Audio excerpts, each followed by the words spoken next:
जी। उमूर तबैया। उमूर तबैया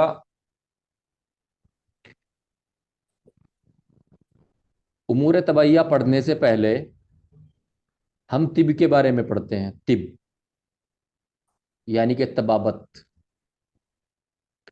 यानी कि डॉक्टरी,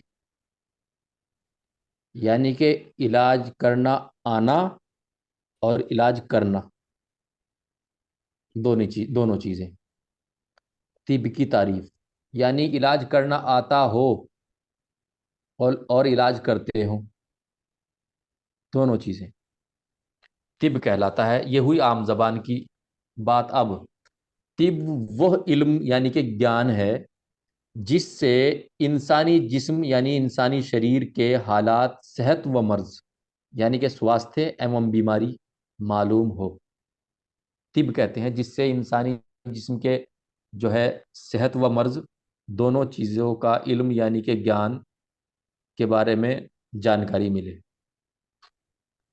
अगर इंसान का जिस्म बीमार है तो उसको बीमारी से ठीक किया जाए, और अगर इंसान का जिस्म ठीक है तो उसको ठीक कैसे रखा जाए, यानी कि मुस्तकिल भविष्य में भी उसको ठीक कैसे रखा जाए, तो कैसे रखा जाए इसको पढ़ते हैं हम तिब में। यानी उसको उसकी सेहत की हिफाजत कैसे की जाए और कौन कौन सी तदाबीर यानी के तरीके उसके स्वास्थ्य यानी सेहत को बनाए रखने के लिए किए जाएं, यह इल्म तिब कहलाता है। ठीक है भाई। यानी कि तिब के मायने हैं सेहत व मर्ज, यानी कि स्वास्थ्य और बीमारी का ज्ञान।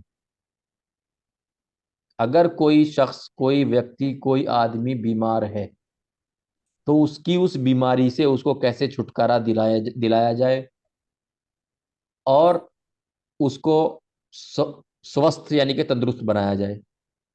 और अगर कोई आदमी, कोई इंसान तंदुरुस्त है, पहले से ही तंदुरुस्त है, तो उसकी जो वो तंदुरुस्ती है वो बनी रहे, बची रहे, उसके लिए जितनी तदाबीर यानी कि तरीके इख्तियार किए जाते हैं वो तिब के दायरे में आते हैं।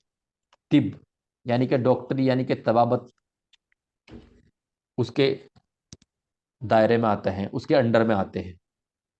तिब यानी कि अगर कोई बीमार है उसकी बीमारी को दूर करना, कोई सही है उसकी सही कंडीशन, उसका सही स्वास्थ्य बना रहे, ये दोनों चीजें। अब तिब की दो किस्में हैं। नंबर एक तिब्बे इल्मी बयानी, और नंबर दो तिब्बे अमली।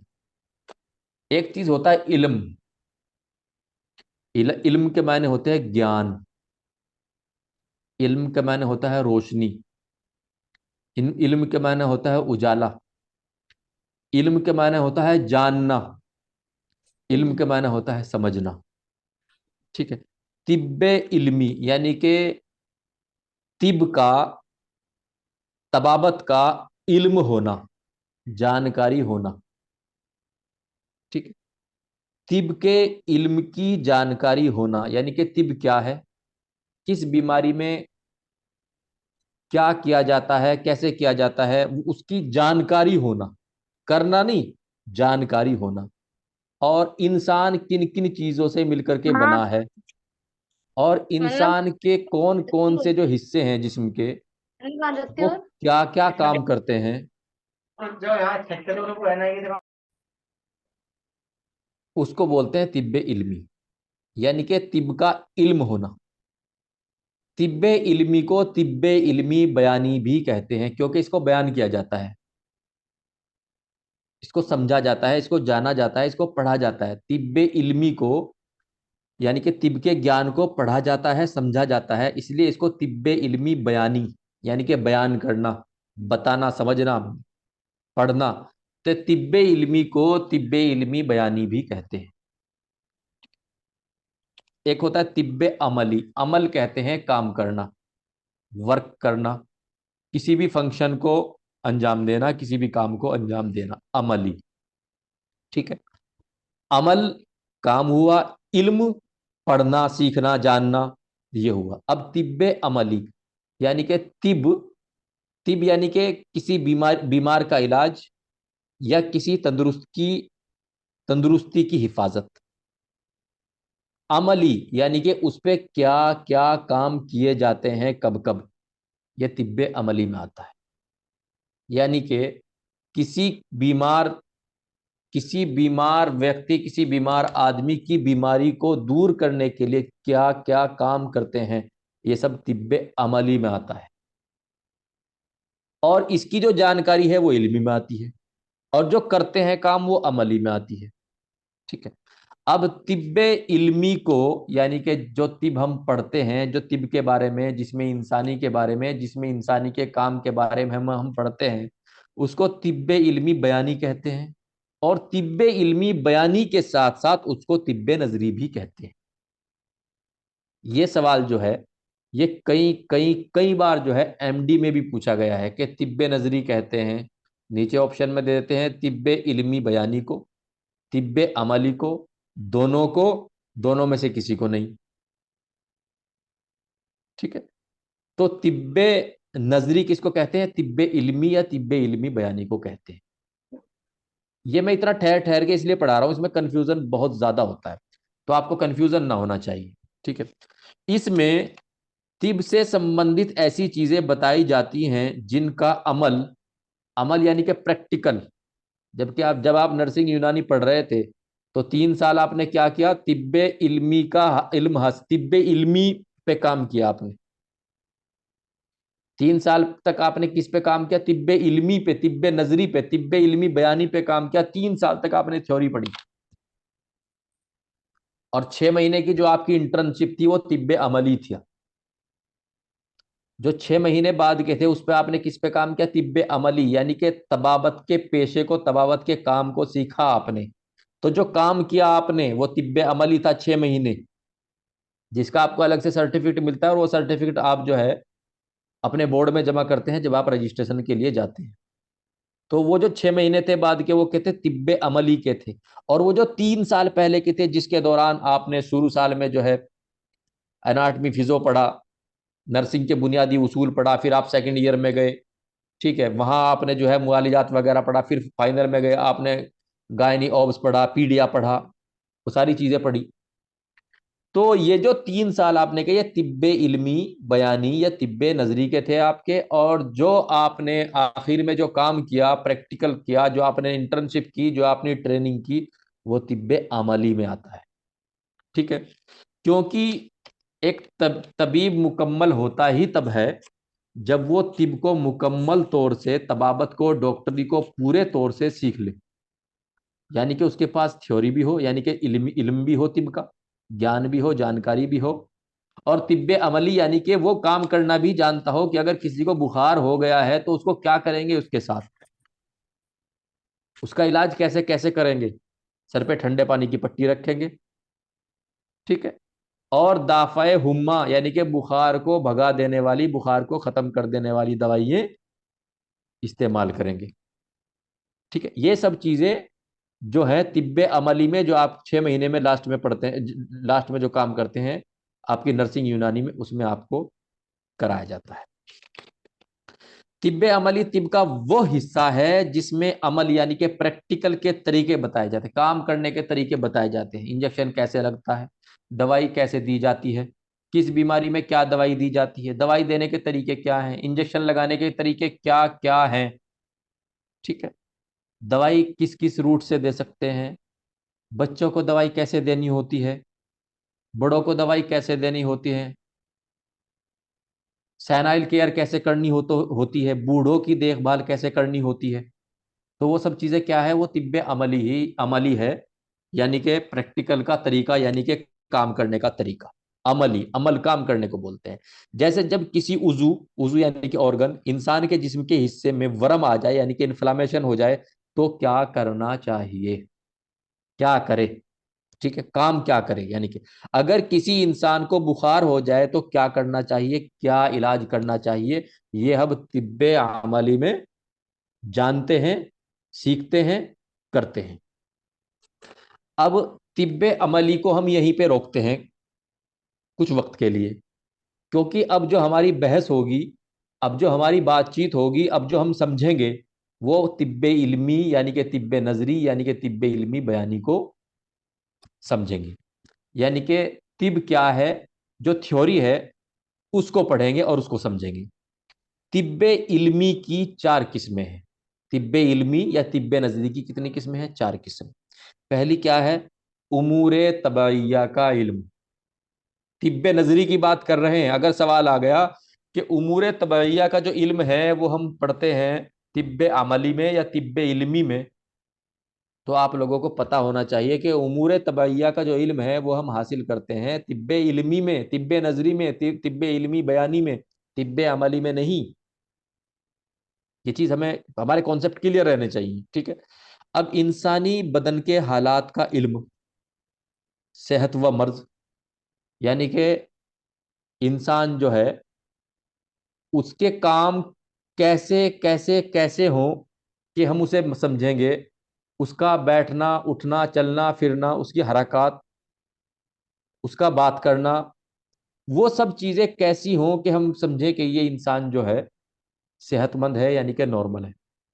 और उसके कामों में, उसकी चाल ढाल में क्या खराबी क्या कमी आ जाए कि जब हम ये डायग्नोस करें कि ये शख्स बीमार है, तो ये चीज आनी चाहिए। इस चीज का इल्म होना चाहिए कि सेहत का और मर्ज का, यानी कि तंदुरुस्ती का और बीमारी का। और ये भी तिब्बे इल्मी में आता है, तिब्बे नजरी में आता है। और ये तिब्बे इल्मी की दूसरी किस्म है। नंबर तीसरी है असबाब का इल्म, यानी कि कोई शख्स अगर बीमार होता है, कोई शख्स अगर बीमार होता है तो उसको जो बीमारी हुई है उसकी वजह क्या है। मान लीजिए किसी को सर्दी से बुखार आ रहा है और हमें लगता है इसको मलेरिया है, तो हमारा इल्म इस लायक होना चाहिए, हमें यह पता होना चाहिए कि इसको मच्छर ने काटा था, इसकी वजह क्या थी, इसका कॉज क्या था, इसका सबब क्या था। सबब की जमा असबाब, यानी कि वजह है। इसकी वजह था मच्छर का काटना। तो वो जो असबाब का इल्म है वो भी तिब्बे इल्मी में ही पढ़ते हैं, तिब्बे नजरी में पढ़ते हैं हम, ठीक है। उसकी जानकारी भी हमें होनी जरूरी है, ठीक है। अलामात यानी कि साइन एंड सिम्टम, दो चीजें होती हैं, एक तो होती है साइन, एक चीज होती है सिम्टम। अलामात को आम जबान में बोलते हैं निशानी या निशानियां, ठीक है। यानी कि किसी बीमार की निशानी क्या है, किसी बीमारी की निशानी क्या है। अलामात, अलामात का माना होता है निशानियां। देखिए कुछ निशानियां तो ऐसी होती हैं कि वो शख्स जो कि बीमार हो गया है उसे खुद ही सामने आने लग जाती है, वो खुद ही महसूस करने लग जाता है। और कुछ निशानियां ऐसी होती हैं जब वो किसी तबीब के पास, किसी डॉक्टर के पास, किसी हकीम के पास जाता है, तो अपने इल्मो फन से, अपनी जहानत से, अपने इल्मो फन से वो जो तबीब हैं वो कुछ निशानियां वो देखते हैं उनके अंदर। जो तबीब देखे, जो तबीब देखे वो साइन, और जो मरीज बताए वो सिम्टम कहलाएंगी। यूनानी में दोनों दोनों निशानियां। मॉडर्न में दोनों अलग अलग हैं। जो मॉडर्न पैथी है, एलोपैथिक पैथी है, उसमें दोनों अलग अलग हैं। साइन अलग दिए हुए हैं, सिम्टम अलग दिए हुए हैं। यूनानी का कॉन्सेप्ट एक ही है। यूनानी में दोनों को निशानियां माना गया है, चाहे तो वो मरीज बता दे या फिर डॉक्टर अपनी जहानत से खुद देख ले। दोनों की दोनों क्या है? निशानियां हैं। अब साइन जो हुआ, साइन यानी कि जो तबीब तलाश कर ले मरीज के अंदर, और सिम्टम जो बता दे, सिम्टम वो जो मरीज बता दे। इसको ऐसे मानिए आप कि अगर किसी को मलेरिया हुआ तो एक मरीज जो है वो डॉक्टर के पास गया। मान लीजिए मलेरिया फैल्सीपैरम हुआ उसको, और मरीज जो है वो डॉक्टर के पास गया, उसने कहा डॉक्टर साहब मेरी कमर में भी दर्द है, मेरे सिर में भी दर्द है, मुझे सर्दी के साथ बहुत तेज बुखार आ रहा है। तो जो उसने बताया सिम्टम्स, और डॉक्टर साहब मुझे कल शाम से बुखार आ रहा है, मैं दवाई ले रहा हूँ, पैरासीटामोल ले लेता हूँ, कुछ देर के लिए रुक जाता है फिर आ जाता है। तो उसने बताया जो सिम्टम, जो उसने बताया वो सिम्टम है। फिर डॉक्टर साहब ने क्या देखा उसके अंदर, डॉक्टर साहब ने जो निशानियां देखी, जो इन्वेस्टिगेशन कराने के बाद निशानियां सामने आई, मान लीजिए उसकी, उसका जो है जांच वांच करा दी, तो जो सामने आया, मान लीजिए उसकी पीसी डाउन जा रही थी, मतलब जो डॉक्टर ने उसकी डायग्नोस को कंफर्म करने के लिए जो जो काम किए और उनके अंदर जो जो निशानियां देखी, जो डॉक्टर ने जो जो पाया उसके अंदर, वो सब क्या है? वो है साइन। जो तबीब ने अंदर से अखज किया, हासिल किया, जो निशानी तबीब ने देखी, हाँ भाई इसको तो मलेरिया ही है, ठीक है, डायग्नोस क्लियर करते वक्त, वो हुआ साइन। और जो मरीज ने बताया वो हुआ सिम्टम, और कहेंगे दोनों को निशानियां। ठीक है। अब तिब्बे इल्मी की चार किस्में। नंबर एक उमूर तबैया, नंबर दो इंसान के बदन, यानी कि इंसान बीमार है या तंदुरुस्त है, नंबर तीन जो है असबाब, यानी कि उसको ये बीमारी किस वजह से हुई है, नंबर चार कोई बीमारी किस वजह से हुई है, नंबर चार जो है उसकी निशानियां जो मरीज डॉक्टर को बता दे, और फिर डॉक्टर जो है उसमें खुद तलाश करके जो डायग्नोस क्लियर कर दे। ये तिब्बे इल्मी में आ गई। ठीक है। तिब का इल्म, यानी कि तिब के इल्म में आ गई है। अब यहां से शुरू होता है, फिर इसके बाद होता है इलाज शुरू। भाई कैसे? मान लीजिए एक शख्स कोई डॉक्टर के पास आया, उन्होंने देख लिया हाँ बीमार है, पहले तो ये देख लिया बीमार है, फिर ये भी पता लग गया भाई इसको हुई कैसे, मच्छर मच्छर हो रहे हैं बहुत। और फिर तीसरी चौथी चीज क्या हुआ है, मरीज ने जो बताया सिम्टम वो, और फिर डॉक्टर तबीब ने जो साइन उसके अंदर तलाश करे, वो डायग्नोस क्लियर हो गई। ये हो गया तिब्बे इल्मी, यानी कि तिब का इल्म से मुतालिक बात हो गई। अब इसके बाद चालू होता है इलाज, यानी कि अमल, यानी कि काम। तो यहाँ इसके यहाँ से आगे क्या शुरू होता है? तिब्बे अमली। अब हम लेकिन यहाँ तिब्बे अमली को हम नहीं पढ़ेंगे। हम किसको पढ़ेंगे यहाँ? हम यहाँ पढ़ेंगे तिब्बे इल्मी को। तिब्बे इल्मी को क्यों पढ़ेंगे हम यहाँ? तिब्बे अमली यानी कि काम करने वाली जो तिब है उसको क्यों नहीं पढ़ेंगे? उसकी एक मेन वजह यह है कि यहाँ हमारा पढ़ने का मकसद उमूर तबैया पढ़ना है। यहाँ जिस चीज की हम पढ़ाई करना चाह रहे हैं वो उमूर तबैया है। ना तो यहाँ हम सेहत व मर्ज को पढ़ेंगे, ना हम यहाँ जो कॉज हैं, जो असबाब हैं जिस वजह से बीमारी हुई है उसको पढ़ेंगे, ना हम अलामात यानी कि मरीज ने क्या बताया सिम्टम, और डॉक्टर ने उसके अंदर क्या तलाश किया निशानी साइन, वो पढ़ेंगे। यहाँ हमारा जो है इनसे कोई सरोकार नहीं है, क्योंकि यहाँ हमें जिस चीज को फोकस करना है इस सब्जेक्ट में, इस मजमून में, वो है उमूर तबाइया का इल्म। और ये जो अब तक एक तमहीद बांधी जा रही थी, ये जो अब तक जो है पूरी बात को समझाई जा रही थी, आपको ये पता लग जाए कि उमूर तबैया क्या चीज है। जो तिब्बे इल्मी बयानी या तिब्बे नजरी जिसको हम कहते हैं, उसकी चार शाखें हैं। उन चार शाखों में नंबर एक उमूर तबैया, नंबर दो इंसानी बदन के हालात यानी कि सेहत मर्ज, यानी कि तंदुरुस्त है आदमी या बीमार है, नंबर तीन असबाब, ये बीमारी इसको क्यों हुई हुई, नंबर चार मरीज क्या बता रहा है, डॉक्टर क्या तलाश कर रहा है वो।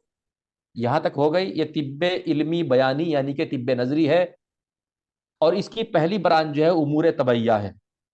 और इसके आगे होता है इलाज चालू, जो कि तिब्बे अमली में आ जाता है। ठीक है। तिब्बे अमली अभी यहाँ हमको नहीं पढ़ना है, यहाँ हमें पढ़ना है तिब्बे इल्मी बयानी। वो क्यों पढ़ना है? क्योंकि हमें उमूर तबैया पढ़ना है। ठीक है। अब हम पढ़ते हैं उमूर तबैया को। तिब्बे इल्मे बयानी की चार शाखों में से भी केवल एक शाख हम यहाँ पढ़ रहे हैं।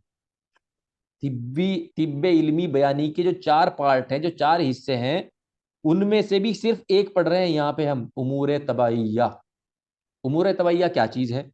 उमूर तबैया वो चीजें हैं, उमूर तबैया वो चीजें हैं जिनसे जिसमें इंसानी बना है। यानी कि वो चीजें जिनसे जिसमें इंसानी मिलकर के बना है, वो सारी चीजें क्या है? उमूर तबैया है। ठीक है। और इंसान का वजूद उन्हीं चीजों पर मौकूफ आधारित है, या मौकूफ है, या डिपेंड है। ठीक है। यानी कि अगर उन चीजों को हम जो है पार्ट्स मान ले बॉडी के पार्ट्स, जैसे एक गाड़ी होती है, गाड़ी के पार्ट्स होते हैं, उसमें पहिया होते हैं, उसमें इंजन होते हैं, उसकी सीटें होती हैं। ठीक है। तो इसी तरीके से उमूर तबैया क्या है? वो चीजें हैं जिनसे मिलकर के जिसमें इंसानी बना है। और अगर उनमें से एक भी चीज खत्म हो जाए जिसमें इंसानी बना है, तो जिसमें इंसानी खत्म हो जाए, सर बचना अमूर्त मुमकिन। फिल्म क्या कहते हैं? इंसानी जिस्म, इन्हीं चीजों से मिलकर इंसानी जिस्म बना है। वो जो चीजें हैं जिनको उमूर तबैया कहते हैं, उन्हीं चीजों से मिलकर जिसमें इंसानी बना है, और इन्हीं चीजों के जोड़ का नाम इंसान है। ठीक है भाई। इन्हीं चीजों से मिलकर इंसानी जिस्म बना है, और इन्हीं चीजों के जोड़ का नाम इंसान है। ठीक है। अब उमूर तबैया जो है क्या है? वो चंद चीजें, वो चीजें जिनसे मिलकर के जिस इंसान का जिस्म बना है, और अगर उनमें से वो जितनी भी चीजें हैं उनमें से एक भी चीज खत्म कर दी जाए तो जिसमें इंसानी जिंदा ना रहे, खत्म हो जाए, फना हो जाए। अब वो कितनी चीजें हैं, उमूर तबैया के अंडर में कितनी चीजें आती हैं? उमूर तबैया यानी कि वो चीजें जिनसे इंसान बना है, सात है। सात चीजें बनी हैं। ये जो कॉन्सेप्ट है ये प्योर यूनानी का कॉन्सेप्ट है। उमूर तबैया जो कॉन्सेप्ट है वो यूनानी का कॉन्सेप्ट है, यूनानी की बैकबोन है। यूनानी बनती ही उमूर तबैया के साथ को साथ लेकर के है। उमूर जी जी। तबैया है तो यूनानी है। यानी कि मैं जब यूनानी की जो बैकबोन है, जो मेन चीज है, वो उमूर तबैया है। ठीक है। अब उमूर तबैया कितने हैं? सात। वो सात चीजें हैं जिनसे इंसानी जिस्म जो है बना है, और उन सातों का बना रहना जरूरी है जिसमें इंसानी के लिए। कौन कौन सी? नंबर एक, अरकान। अरकान यानी कि एलिमेंट्स, यानी कि अनासिर। अरकान क्या चीज है, मैं थोड़ा सा अरकान के बारे में बता रहा हूं, कल फिर जो है इसको ज्यादा इसके बारे में बता दूंगा मैं। अरकान क्या चीज है? अरकान वो सादा और बसीत चीजें हैं जिनके जितने भी टुकड़े कर दिए जाएं उनका नाम वही होगा जो एक टुकड़े का होगा या पूरे जिस्म का होगा। यानी कि अरकान वो चीजें हैं जिसको आगे हिस्सों में ना बांटा जा सके। यानी कि अगर पानी है तो पानी के कितने भी टुकड़े कर दो वो पानी ही कहलाएगा।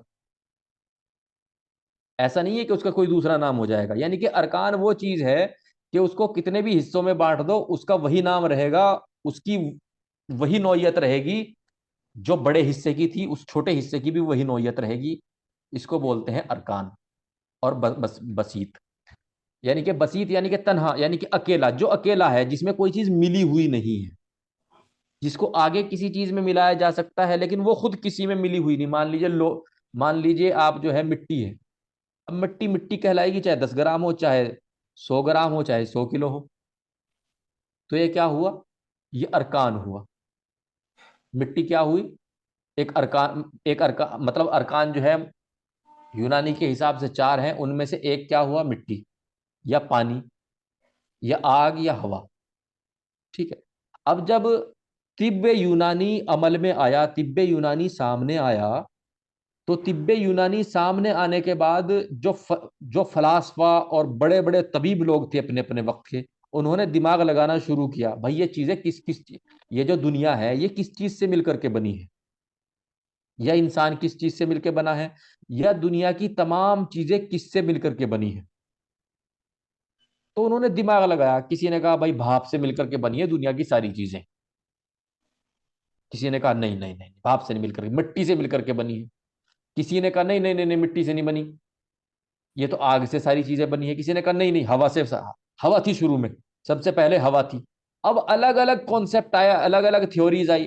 फिर किसी ने कहा नहीं नहीं नहीं भाई देखो बात ऐसी है, आग से आई और मिट्टी से आई। किसी ने कहा आग से आई और हवा से आई। मतलब अलग अलग कॉन्सेप्ट बनते चले गए, थ्योरीज बनती चली गई। आखिरी में आकर के एक, ऐसे चलते चलते चलते एक जमात ने कहा, एक गिरोह ने कहा, मतलब जो तबीब थे जिनकी सोच एक जैसी थी उसको एक गिरोह कह लेते हैं। तो जो 12वां गिरोह है, यानी कि जो 12वें नंबर के जो फलासफा हैं, जो तबीब हैं, जो ज्ञानी लोग हैं, उनको मशाइन कहते हैं। और वही जो है वो यूनानी के जो अजदाद हैं वो यही हैं। यूनानी के अजदाद जो है, यानी कि यूनानी के बाबा व अजदाद, यानी कि यूनानी के फादर जो है उन्हें ही मानते हैं और उनको असहाब मशाइन कहते हैं। वो जो जमात थी वो जो है वो 12वें नंबर की थी। उससे पहले 11 लोग अलग अलग, 11 जमातें अलग अलग अपने कॉन्सेप्ट पेश कर चुके थे। किसी ने कहा था अरकान एक है, किसी ने कहा था दो है, किसी ने कहा था तीन है। लेकिन जब असहाब मशाइन यानी कि 12वां गिरोह आया, गिरोह कहते हैं यानी कि वो सारे लोग जिनका कॉन्सेप्ट एक ही हो, जिनकी डेफिनेशन एक ही हो, जिनका फॉर्मूला एक ही हो, तो उसको कह देते हैं गिरोह। तो जो 12वां गिरोह था वो असहाब मशाइन का था। ये लोग क्या करते थे, ये लोग घूमते फिर के, फिर घूम फिर करके जो है घूमंतू कहलाते थे। घूम फिर करके जो है इल्म इल्म सिखाया करते थे और सिखा करते थे। और इनके नजदीक जो अनासिर हैं, यानी कि दुनिया की तमाम चीजें, अनासिर क्या है, अनासिर वो हैं जिनसे दुनिया की तमाम चीजें मिलकर के बनी है। उमूर तबैया क्या है, उमूर तबैया वो है जिससे जिसमें इंसानी मिलके बना है। डेफिनेशन में अरकान और उमूर तबैया की डिफिनेशन, अरकान की डिफिनेशन जिससे मिलकर के दुनिया की तमाम चीजें बनी हैं, और उमूर तबैया की डेफिनेशन जिससे मिलकर के जिसमें इंसानी बना है। यानी कि उमूर तबैया जो है वो जिसमें इंसानी की बात करता है, और अरकान जो है वो दुनिया में जितनी भी चीजें हैं सबसे सब की बात करता है। तो जो 12वां गिरोह है, 12वां गिरोह क्या कहता है भाई, अरकान चार हैं। नंबर एक, आग, मिट्टी, पानी, हवा। इन सब आग, के में मिट्टी, जो पानी, हवा। ये जो 12वां गिरोह है, 12वां गिरोह में जितने भी लोग थे उन सबके सबका एक ही मानना था कि अरकान कितने हैं, कि भाई अरकान यानी कि दुनिया की जितनी चीजें मिलकर के बनी है ना वो चार चीजों से मिलकर बनी है। ठीक है, आग से, मिट्टी से, पानी से, हवा से। सबसे पहले दुनिया में ये थी, इसके बाद बनी है। तो ये किस कौन से गिरोह का, कौन सी जमात का मानना था, ये 12वीं जमात का, यानी कि 12वां जो गिरोह था, जिनसे पहले 11 11 जमातें, एक तरीके से 11 जो है सोसाइटियां अपने अपने अपने जो है कॉन्सेप्ट पेश कर चुकी थी, अपने अपने फॉर्मूले पेश कर चुकी थी। ये उनसे अलग एक गिरोह था, एक जमात थी, विद्वान लोगों की जमात थी, जिसने ये कॉन्सेप्ट पेश किया, ये सामने रखा दुनिया के, कि जो अरकान हैं, यानी कि जिनसे मिलकर के दुनिया की तमाम चीजें बनी हैं, वो चार है, आग है, पानी है, मिट्टी है, हवा है, और सबसे पहले यही थे, और इसके बाद दुनिया की तमाम चीजें बनी हैं। ये 12वां गिरोह था। इसी तरीके से एक गिरोह था जो ये कहता था कि अरकान पांच हैं। उन्होंने इसके अंदर जो है चार तो ये रखे हैं, आग, हवा, पानी, मिट्टी, और पांचवा रखा है आकाश। वो कहलाता है हमारा आयुर्वेदाचार्य। वो आयुर्वेदाचार्य था। इसी तरीके से एक जो गिरोह था वो ये कहता था कि भाई बात ऐसी है, ला तादाद है अरकान, तो यानी कि बहुत सारे हैं। ठीक है, वो कौन से थे, वो ये थे जो कि रदरफोर्ड की जो पीरियोडिक टेबल है, जिसके अंदर हाइड्रोजन है, हीलियम है, लिथियम है, ऑक्सीजन है, कार्बन डाइऑक्साइड है, ये सारी चीजें हैं, जितनी गैस हैं, सॉलिड हैं, लिक्विड हैं, तमाम चीजें हैं, वो उसको मानता था। असहाबे कमून और बुजुर्ग बोलते हैं उनको, यानी कि जिनके नजदीक ला तादाद, तकरीबन तकरीबन 300 के आसपास जो है, 257 जो थे, 200, उसके बाद लगातार खोज जारी है। तो वो कमून बुजुर्ग कहलाता है। लेकिन जो यूनानी का कॉन्सेप्ट है, यूनानी का कॉन्सेप्ट चार का है, और हमें इसी को फॉलो करना है, क्योंकि ये हमारा कॉन्सेप्ट है और हम इसी से पढ़ाई करते हैं, इसी से हमारा जो है तबाबत जो है वो इसी से जुड़ा हुआ है। तो अरकान कितने हैं, यानी कि दुनिया की तमाम चीजें जिन चीजों से मिलकर के बनी है वो कितनी है, चार है, आग, पानी, मिट्टी, हवा। अब ये हो गया अरकान। अरकान को हम आगे और डिस्कस करेंगे थोड़ा सा, उसके बाद उससे पहले पढ़ते हैं हम नंबर दो, मिजाज। मिजाज किसको कहते हैं, मिजाज इसको कहते हैं, ये जो अरकान हैं जब ये आपस में मिलते हैं, जब ये आपस में मिलते हैं तो मिलने के बाद इनके अंदर एक मिजाज पैदा हो जाता है। मिजाज यानी कि ठंडी, गर्मी, सर्दी, खुश्की, कुछ ना कुछ इनके अंदर एक नई चीज पैदा हो जाती है जब अरकान आपस में मिलते हैं। अरकान वो चीजें जिनसे मिलकर के दुनिया की तमाम चीजें बनी है, जब ये आपस में मिलते हैं तो कुछ ना कुछ बनती है। ठंडी गर्मी बनती है, गर्मी बनती है, सर्दी बनती है, खुश्की बनती है, तरी बनती है, कुछ ना कुछ बनता है। तो ये क्या हुआ, ये टेम्परामेंट हुआ। जब अरकान आपस में मिलते हैं, अनासिर आपस में मिलते हैं, तो जब वो मिल जाते हैं उल्फत कीमियावी की वजह से, यानी कि आपस में मिलने की सलाहियत की वजह से, क्योंकि उनके अंदर इस तरह का गुणधर्म थे कि वो आपस में मिल सके, तो उनके अंदर एक मिजाज पैदा हो जाता है। यानी कि या तो सर्दी सामने आती है, या गर्मी सामने आती है, या खुश्की सामने आती है, तरी सामने आती है, तो इसको कह देते हैं मिजाज। और अमूर तबैया में इसको दूसरा नंबर पर रखा गया है। उसके बाद है अखलाक। जब मिजाज पैदा हुआ और अरकान आपस में मिले तो फिर खिलते बनी। खिलते यानी कि खून, यानी कि सौदा, यानी कि सफरा, यानी कि बलगम। मोटा मोटा तो जो यूनानी में खिलते हैं वो चार हैं। नंबर एक खून, नंबर दो बलगम। खून को दम भी बोलते हैं, दम, बलगम। खून को कहा गया है खून। और जो बलगम है, बलगम को कहते हैं कच्चा खून। बलगम के बारे में ये मानना है कि जब खून कहीं इस्तेमाल हो जाता है इंसान के जिस्म में, तो जो बलगम है वो खून बन जाता है। जो बलगम है वो खून बन जाता है, इसलिए बलगम को कहा गया है कच्चा खून। अब एक एक एक खिल्त है सफरा। सफरा पित्त यानी कि तेजाब, जो कि लीवर से सिक्रीट होता है, लीवर से खारिज होता है, उसको सफरा बोलते हैं। ठीक है, उसको क्या बोलते हैं? सफरा बोलते हैं। ठीक है, वो कहाँ गिरता है? छोटी आंत में गिरता है। छोटी आंत में गिर का क्या करता है? वो हाजमे को बनाता है। लेकिन उसको तो सफरा कहते ही कहते हैं, लेकिन यूनानी ये कहती है कि अगर जो खून है इंसान का, अगर वो खून किसी बर्तन में निकाल दिया जाए तो उसमें झाग सा उठता है, झाग से वो ऊपर पीला पीला सा आता है, वो भी सफरा है। वो भी सफरा है, यानी कि वो सफरा है जो पित्त निकल रहा है लीवर से, वो सफरा है। और वो भी सफरा है जो कि अगर किसी का खून निकाल के किसी बर्तन में इकट्ठा किया जाए, और बर्तन में इकट्ठा करने के बाद जो है जब हमने वो सामने रख लिया तो उसके ऊपर पीला पीला सा झाग आया, जो पीला पीला सा झाग आया वो भी सफरा है। ठीक है। फिर एक चीज हुई सौदा। सौदा, जितने भी सख्त उजू हैं या स्याह उजू हैं, वो सब ये माना गया कि ये सारी की सारी सौदा से मिलकर के बना है। और सौदा को भी खून का हिस्सा बताया गया। ये जो खून है इसके अंदर चारों खिलते इसके अंदर ही मिलती हैं। ये जो हमारा खून है इसके अंदर ही चारों खिलते मिलती हैं। खून भी इसके अंदर मिलता है, इसी खून के अंदर खून भी मिलता है, इसी खून के अंदर बलगम भी मिलता है जो हमारे खून में, इसी खून के अंदर सफरा भी मिलता है जो कि मैंने बताया पीले पीले झाग से होते हैं, और इसी खून के अंदर सौदा भी मिलता है। सौदा से क्या क्या बनता है? हड्डी बनती है, सौदा से बहुत मजबूत होती है। सवाल ये बहुत ज्यादा पूछा जाता है, क्योंकि सौदा जो खिल्त होती है वो स्याह होती है, काली होती है, लेकिन हड्डी तो सफेद होती है। लेकिन यूनानी का कॉन्सेप्ट ये है कि हड्डी जो बनी है वो सौदा से बनी है, बाल जो बने हैं वो सौदा से मिलकर के बने हैं। ठीक है, तो चार खिलते इंसान के जिस्म में हो गई: दम, बलगम, सफरा, सौदा। ठीक है, दम, बलगम, सफरा, सौदा। दम यानी कि खून, बलगम यानी कि कच्चा खून, सफरा यानी कि पित्त या खून के झाग, सौदा यानी कि वो तलछट, जब किसी का खून निकाल के जमा कर लेते हैं, जो बाद में नीचे से रेग सी जमा हो जाती है तलछट, उसको भी सौदा कहा गया है।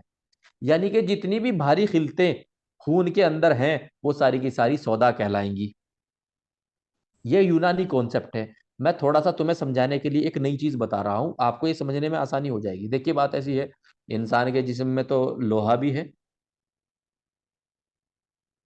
कई इल्मदान, कई साइंसदान ये कहते हैं कि एक इंसान के जिस्म में इतना लोहा होता है कि अगर वो सारा लोहा निकाल लिया जाए और निकाल करके उसका कुछ बनाया जाए तो एक कील बन सकती है। इंसान के अंदर इतना लोहा होता है कि अगर वो सारा का सारा निकाल लिया जाए और निकाल के उसको जो है एक जगह इकट्ठा किया जाए तो एक कील बन सकती है। ठीक है, तो इंसान के अंदर तो लोहा भी है। ठीक है, इंसान के अंदर और भी मिनरल्स हैं।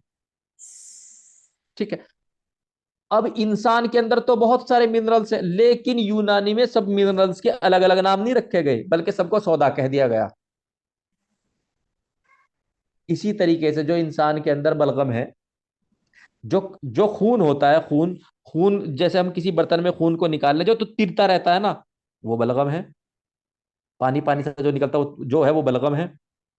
जिसको हम प्लाज्मा कहते हैं, जिसको हम सीरम कहते हैं, वो बलगम है। लेकिन प्लाज्मा और सीरम तो बलगम है ही है। जो हमारे नाक से रतुवत निकलती है उसको भी बलगम कह दिया गया है। जो हमारी टट्टी में कई बार जो है पानी की रतुवत निकलती है उसको भी बलगम कह दिया गया है। यानी कि जितनी भी इस तरह की खिलते हैं सबको बलगम मान लिया गया है। ये यूनानी कॉन्सेप्ट है। और ये यूनानी कॉन्सेप्ट बहुत ज्यादा कंफ्यूज हो जाता है जब हम इसको मॉडर्न से नापने तोलने की कोशिश में अपने आप को ज्यादा ही एकदम वो डाल देते हैं। जब हम ये समझते हैं कि अपने यूनानी कॉन्सेप्ट को हम मॉडर्न कॉन्सेप्ट से क्लियर कर दें, हम ये प्रूफ कर दें कि हमारे यूनानी कॉन्सेप्ट में जो चीज ये कही गई है वो चीज मॉडर्न में ये कही गई है। जैसे कि प्रज्ञा ने पूछा था सर इसको क्या कहते हैं, या भी मेहंदी पूछ रहे हैं तो सर इंग्लिश में क्या कहते हैं। तो जरूरी नहीं है कि जो चीज यूनानी में है उसका इंग्लिश में भी एलोपैथिक में भी कुछ हो, ये जरूरी नहीं है। अगर ऐसा होता तो फिर यूनानी में और एलोपैथिक में फर्क क्या रहा था। फिर क्यों तो आप एक अलग डिग्री करते बीओएमएस के नाम पे, एमडी के नाम पे, या नर्सिंग यूनानी के नाम पे? फिर तो आप एलोपैथिक में थे ही। चूंकि यूनानी के कॉन्सेप्ट यूनानी वाले हैं, इसलिए यूनानी को यूनानी कहा गया है। तो हर चीज जो है वो नहीं है। जैसा कि मैंने कहा कि सौदा, एक काली खिल्त जिससे हड्डी बन रही है, हड्डी सफेद होती है, बाल बन रहे हैं, ठीक है, वो भी सौदा है। जो नीचे जम जाता है खून के अंदर, वो भी सौदा है। जो पानी पानी सा खून में निकल जाता है इकट्ठा करते हैं, वो बलगम है। जो नाक से रतूबत निकल रही है सफेद सफेद, वो भी बलगम है।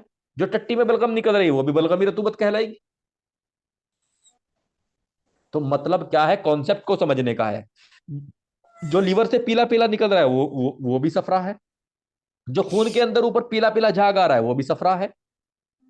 मामला क्या है, मामला कॉन्सेप्ट को समझने का है। इस कॉन्सेप्ट को अगर आप मॉडर्न कॉन्सेप्ट से क्लैरिफाई करने की कोशिश करोगे, तो ये सारा खिलतमिलत हो जाएगा, खराब हो जाएगा। यूनानी कॉन्सेप्ट को हमें यूनानी कॉन्सेप्ट से ही समझना पड़ेगा, यूनानी को यूनानी से ही समझना पड़ेगा। ठीक है। अब ये क्या हुआ, अखलात यानी कि ह्यूमर्स, यानी कि दम बलगम सफरा सौदा। इसके बाद क्या हुआ, आजा। जब इंसान के अंदर ये चारों चारों चीजें बन गई, सबसे पहले अरकान, यानी कि जिससे मिलकर दुनिया की सारी चीजें बनी हैं, वो आपस में मिली, मिजाज बना, और क्या बनी, अखलात तैयार हो गए। अखलात से क्या हुआ, दम बलगम सफरा सौदा से क्या बना, आजा बने इंसान के अलग अलग। कुछ चीजें खून से बनी, ठीक है, कुछ चीजें बलगम से बनी, कुछ चीजें सफरा से बनी, कुछ चीजें सौदा से बनी। अलग अलग चीजें अलग अलग चीजों से बनी। ठीक है, बॉडी पार्ट्स बन गए आदमी के। जब बॉडी पार्ट्स बन गए, दिल बन गया, फेफड़े बन गए, पेट बन गया, आंतें बन गई, तो फिर क्या हुआ, सिस्टम्स बने। अब मैं थोड़ा मॉडर्न के हिसाब से समझा रहा हूं। अब मैं थोड़ा मॉडर्न के हिसाब से समझा रहा हूं, क्योंकि यूनानी में तो आजा है, दिल भी एक आजा है, और पूरा जो सिस्टम है वो भी आजाएं हैं। लेकिन मैं थोड़ा सा मॉडर्न के हिसाब से इसलिए समझा रहा हूं ताकि आपकी समझ में बैठ जाए, सिर्फ समझ में बिठाने के लिए। जब आजा बन गए, तो सिस्टम चालू हो गए। यानी कि एक खाने का सिस्टम, डाइजेस्टिव सिस्टम, सांस लेने का सिस्टम, रेस्पिरेटरी सिस्टम, पेशाब करने का सिस्टम, यूरिनरी सिस्टम, बच्चे पैदा करने का सिस्टम, रिप्रोडक्टिव सिस्टम, सोचने विचारने, अच्छा बुरे की तमीज महसूस करने के लिए, शऊर की चीज़, ठंडा गर्म का पता करने के लिए नर्वस सिस्टम। अलग अलग सिस्टम तैयार हो गए। इंसान की बॉडी एक तरीके से तैयार हो गई। तो फिर अल्लाह ने, भगवान ने, ईश्वर ने इसके अंदर रूह फूक दी, आत्मा घुसा दी इसके अंदर, और ये क्या हो गया, जिंदा। क्या हुआ, ये जिंदा हो गया। इंसान के जिस्म के अंदर आत्मा फूक दी, ये क्या हो गया, जिंदा। ठीक, अब जब ये जिंदा हो गया, तो जिंदा किसे कहते हैं, जिंदा उसे कहते हैं जिसके अंदर ताकत हो। जिसकी जिंदा किसे कहते हैं, जिसके अंदर ताकत हो। अरे भाई, जिंदा होगा तभी तो हरकत करेगा। किसे कहेंगे जिंदा, जिसके अंदर ताकत हो। और ताकत को यूनानी में कहते हैं कुवा। अब जब ताकत हो गई, वो कुछ ना कुछ काम भी करेगा, तो उसको बोल देते हैं अफाल, यानी कि फंक्शन। ठीक है। अब इसको एक तो तरीका ये हुआ समझ, एक तरीका ये हुआ जैसे अरकान है, एलिमेंट्स है, इसको हम फिजिक्स मान सकते हैं। भाई इसके अंदर अगर अगर मॉडर्न की बात करें, भाई इसके अंदर हाइड्रोजन है, हीलियम है, लिथियम है, ऑक्सीजन है, कार्बन डाइऑक्साइड है, आयरन है, तांबा है, सब कुछ है। ठीक है। अरकान अगर हम मॉडर्न के हिसाब से पढ़े, और अगर हम यूनानी के हिसाब से पढ़े, तो आग हवा पानी मिट्टी। ठीक है। उसके बाद जो है अरकान आपस में मिले तो बना मिजाज। ठीक है, यानी कि इसके अंदर गर्मी ठंडी और तरी और खुश्की के अंदर से कुछ ना कुछ चीज पैदा हो गई। और उसके और जो और इस ये जो मिजाज है, ये मॉडर्न में कुछ भी नहीं है। मॉडर्न में तो इंसान के मिजाज को कुछ माना ही नहीं गया है। इंसान का कुछ भी मिजाज हो, अगर उसको बीमारी है, जो चाहे तो वो चिड़चिड़ा है, चाहे वो बहुत ठंडे दिमाग का है, चाहे वो बहुत प्यारे मिजाज का है, इलाज एक ही है। ठीक है। तो फिर क्या हुआ, यहाँ पर मिजाज के बाद आ गए अखलात, यानी कि ह्यूमर्स, यानी कि दम बलगम सफरा सौदा। ठीक है। इसको यूनानी को हमें यूनानी से ही समझना होगा, साथ में मॉडर्न को ध्यान रखना होगा। उससे हमें हेल्प मिल जाएगी इसको समझने में। लेकिन हम उससे साबित नहीं कर सकते, सिद्ध नहीं कर सकते इसको, और हमें सिद्ध करने में अपनी ऊर्जा का फालतू में ख्याल खराब करनी भी नहीं है। ठीक है। उसके बाद क्या हुआ, जब अरकान आपस में मिले, मिजाज बन गया, गर्मी गर्मी ठंडी, कुछ तरी कुछ खुश्की मिल गई, और साथ में क्या बन गया, ह्यूमर्स, यानी कि अखलात, यानी कि दम बलगम सफरा सौदा बन गए। और ह्यूमर्स के आपस में जब मिलने से खून ने कोई चीज बनाई, बलगम ने कोई चीज बनाई, सफरा ने कोई चीज बनाई, सौदा ने चीज, क्या बॉडी के पार्ट बन गए। और जब बॉडी के पार्ट बन गए तो उसके अंदर अरवाह यानी कि रूह फूक दी गई। और जब उसके अंदर रूह फूक दी गई तो उसके अंदर हिम्मत आई, जिसको कुआ कहा गया, ताकत को कुआ कहते हैं। कुव्वत, कुव्वत की जो प्लूरल है वो कुआ है। कुव्वत कहते हैं ताकत को, और ताकतों को क्या बोलते हैं, कुआ, यानी कि बहुत ताकत को। ठीक है, कुआ कहा गया। और जब किसी के अंदर ताकत आ गई, फिर वो क्या, अफाल यानी कि फंक्शन करेगा। और अफाल जो है वो मुनाफिउल आज़ा में जो है अफालुल आज़ा भी कहते हैं, यानी कि फिजियोलॉजी। और आपका जो आज़ा है यानी कि पार्ट्स ऑफ बॉडी, मॉडर्न में इसको जो है, देखिए हम इस तरीके से तो कह सकते हैं कि भाई जो अरकान है वो केमिस्ट्री फिजिक्स हो गया। ठीक है, मिजाज को छोड़ दो, अखलाक जो है इसको छोड़ दो, आज़ा में आ गया यानी कि तशरीहुल बदन, यानी कि जो है एनाटमी हो गया। अरवा को छोड़ दो, कुआ को छोड़ दो, अब अफाल पे आ जाओ यानी कि फिजियोलॉजी। ठीक है, तो ये जो कॉन्सेप्ट है ये प्योर यूनानी कॉन्सेप्ट है। इस प्योर यूनानी कॉन्सेप्ट को हमें यूनानी कॉन्सेप्ट से ही समझना होगा। और अगर ये कॉन्सेप्ट जिंदा रहेगा तो ही यूनानी है। और अगर इसे जबरदस्ती हम मॉडर्न बनाने की कोशिश करेंगे, हर चीज को एक नाम देंगे, नहीं। क्योंकि कैसे समझें कि जो लीवर से निकल रहा है वो भी सफरा, और जो खून के ऊपर झाग आ गए वो भी सफरा? कोई तालमेल है? तो मामला क्या है, यूनानी का कॉन्सेप्ट है, उसको यूनानी से ही समझे। यूनानी से समझेंगे, डायग्नोस बनाने बनेगी यूनानी के हिसाब से, और ट्रीटमेंट भी होगा यूनानी के हिसाब से, और आराम भी होगा, सब कुछ होगा। ठीक है, वो सारी सारी चीजें हैं। और ये जो है हमारी उमूर तवैया पूरी होती है। इसमें जो सवाल बनता है एग्जामिनर का, मैंने ये चीज आपको इतनी बारीकी से क्यों समझाई? मैंने ये चीजें आपको इतनी बारीकी से इसलिए समझाई, अगर कहीं पे कोई चीज ध्यान नहीं आई और उमूर तवैया में से सवाल, तो कन्फर्म आएगा, क्योंकि उमूर यूनानी है इसीलिए, क्योंकि उमूर तवैया है। उमूर तवैया है, यूनानी है।